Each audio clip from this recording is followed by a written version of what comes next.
ሰላም ሰላም ጓደኞቼ ተመልካቾቼ እንዴት አደራችሁ? እንዴት አረፈዳችሁልኝ? እኔ ደህና ነኝ። ሰሞኑን እያየው ነበርና እናቶቻችን በብዛት ማለት ነው ወደዚህ እንግዲህ ወደ አረብ ሀገር እየተሰደዱ ነው። በጣም ነው የገረመኝ የእውነት በሚያርፉበት እድሜያቸው እንግዲህ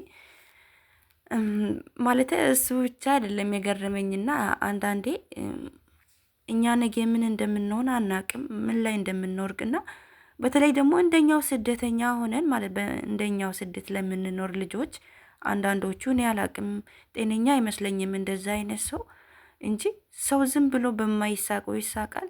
እና ቲክቶክ ላይ ያየው ነበርና እሳቸው እንግዲህ አረበኛ ይሄንን ይችላለሁ ይሄንን ይችላለሁ እያሉ የሚችሉትን ነገር እንግዲህ እየተናገሩ ነው። የሚያስተረጉሙ አሉ። ብቻ ይሄ ዘመን ያመጣሽ ካሜራ ለምን ፊታቸው ላይ እንደሚደቅኑ እኔ አላቅም። ለምንድን ነው የሚቀርጹት? እና ምንድነው እየሳቁ ነበርና እያንዳንድሽ እኮ እኔንም ጨምሮ ማለት ነው ወደዚህ ወደ አረብ ሀገር ስንመጣ ቋንቋ አንችልም እየተንተባተብን እኔ እስካሁን ድረስ ራሱ በደንብ አቀላጥፌ አረብኛ አላወራም። ማለት የቋንቋ ችግር አለ አዲስ ስንሆን ሁላችንም ጋር። ሁለተኛ ደግሞ አይሳቅም። እኛ ነገ እኮ እናቶቻችንም መሰደዳቸው አይቀርም። እውነቴን ነው የምላቸውና መጨረሻችሁን ሳታዩ ነገ ምን እንደምትሆኑ ሳታዩ አትሳቁ ባካችሁ። ሰው ላይ አይሳቅም፣ ነውር ነው። የእናንተ እናት እኮ ነች። እንዴት ነው ሰው ላይ ምሳቀውና እና ሁሉም ማለት ምንም እኮ የሚያስቀው ነገር የለም። ሰው እንጃ ሰው ራሱ ነቅሏል መሰለኝ። ሰው በማይሳቁ ይስቃል። እንዴት ነው ጥርሳቸው እንደሚከፈትልኝ እኔ አላቅም እንጃ። እና እንግዲህ በሚችሉት ቋንቋ እንግዲህ ይሄን እንችላለሁ እያሉ አረበኛ በተሰባበረ አረበኛ ይሄን እንችላለሁ ማጽዳት እችላለሁ ምናምን እያሉ ሲያወሩ ነበርና እንግዲህ ፈጣሪ ይከተላቸው። ሌላ ምን ይባላል?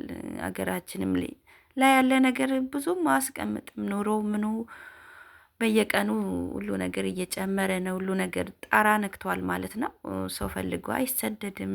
የኔ እናት ፈጣሪ ይከተላቸው። በጣም በብዛት ማለት ነው። በብዛት ግርም እያለኝ ነውና ወደዚህ እየመጡ እየተሰደዱ ነው። እንግዲህ ፈጣሪ ይከተላቸው። ሌላ ምን ይባላል? የምር ፈጣሪ የሆነ ደህና ህይወት ቢኖራቸው እኮ ተቀምጦ ፈጣሪያቸውን በሚያመሰግኑ እድሜ እንግዲህ እየተሰደዱ ነው። ምን ይደረጋል? ፈጣሪ ማለት ሰው ልጅ ጤነኛ ከሆነ ሰርቶ ይብላ። ግን እድሜ ሁሉ ነገር እድሜ ያለው እኮ ግን ቢያንስ እንደዚህ በግምት 60 ምናምን የሚሆናቸው እናቶቻችን ነው እንግዲህ እየተሰደዱ ያሉት። እና በነገራችን ላይ አረቦች ትላልቅ ሰው ይወዳሉ። ምክንያቱም እኔ እንጃ አስበው ይሰራሉ ብሎ ስለሚያስቡ ይሁን አንዳንድ አረቦች ማለት ነው። እና ምንድን ነው ያሉኝ የኔ አሰሪዎች ማለት ነው። እናቴን አንዳንዴ በቪዲዮ ኮል ምናምን ሲያወራ ስላዩዋት ማለት ነው። እናትሽን እንደርሽ እናትሽን ላክልን ነው የሚሉኝ ማለት ነው። ሁሌ ማለት ነው እናትሽን ላክልን እንደርሽ እናትሽን ይላሉ። ምን በወጣት እኔ ሞቼ አፈር ካለበስኩ በስተቀር በተአምር አረብ ሀገር እናቴ አትሰደድም። ኧረ ተው። የኔ ዕጣ ፋንታ እንዲደርሳትም አልፈልግም። ምክንያቱም እድሜዋም ማለት እድሜዋም ይሄን ትልቅ አይደለችም እናቴ ማለት ነው። ግን አንዳንድ ያማታል። ሁለተኛ ደግሞ አያስፈልግም ስደት እንዴ በተአምር አረብ ሀገር እናቴ እንድትመጣ አልፈልግም። ማርያምን ነው ብላቸውና ሁላችንም እናቶቻችን ረጅም እድሜ ጤና ይስጣቸው። ተቸገሩም ራባቸውም እዛው በሀገራቸው ተቸግሮ ይኖሩ እንጂ ምን በወጣቸው። የኛ ይብቃ እንጂ እንዴ ጭራሽ እነሱም መጥቶ ይቃጠሉ እንደ ደግሞ የቀረ እድማቸው እዚህ ሀገር በሰው ሀገር መጥቶ ይሙቱ እንዴ። እና ብዙ እናቶች እንግዲህ ወደዚህ ወደ አረብ ሀገር እየመጡ ነው። ፈጣሪ ከእናንተ ጋር ይሁን። ፈጣሪ እንግዲህ ይከተላቸው። ሌላ ምን ይባላል ጓደኞቼ? እንጃ በዚህ ከቀጠለ ኢትዮጵያ ውስጥ ሰው የሚቀር ራሱ አይመስለኝም። የምታዩት ነገር ሁሉም ስደት ነው። እንግዲህ ይሰደድ። ሰው ልጅ የተሻለ ነገር ሰርቶ ማግኘት አለበት። ጤና ሙሉ ከሆነ ፈጣሪ እንግዲህ መልካም ቦታ ያጋጥማቸው። መልካም አረብ ቤት ያጋጥማቸው።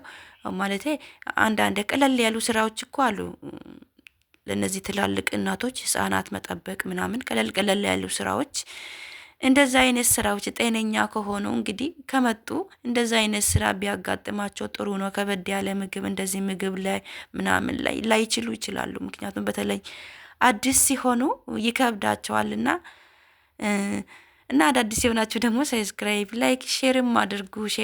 ሼርም እያደረጋችሁ ሼር እያደረጋችሁ አይደለም ጓደኞቼ፣ ሼር አድርጉ ቪዲዮ ለብዙ ሰዎች እንዲደርስልኝ ማለት ነው። ስለምትከታተሉኝ አመሰግናለሁ፣ ወዳችኋለሁ። እንግዲህ ስደት ላይ ዝግጅት ላይ ደግሞ ላላችሁ ለመሰደድ ሀሳብ ያላችሁም ደግሞ ፈጣሪ አብርታችሁ አይዟችሁ። ወዳችኋለሁ። እንግዲህ ጠንከር በሉ። ማይቻል ነገር የለም። ራሳችሁን አይምሯችሁን አዘጋጁ ለስደት ለመሰደድ ከመጣችሁ እንግዲህ ራሳችሁን አዘጋጅታችሁ እችላለሁ ብላችሁ እዚህ ከመጣችሁ እንደ እናታችሁ ቤት አይደለም። ብዙ የሚያስከፉ ነገሮች ይኖራሉና ራሳችሁን ዝግጁ አርግታችሁ ኑ። ይቻላል። እኛም እየሰራን ነው። ብዙ መጥፎ ክፉ ነገሮች ሊያጋጥማችሁ ይችላል። ደግሞ ከፈጣሪ ጋር ትችሉታላችሁ ብዬ ተስፋ አድርጋለሁ። ጓደኞቼ በያላችሁበት ሰላም ሁኑልኝ። ቻው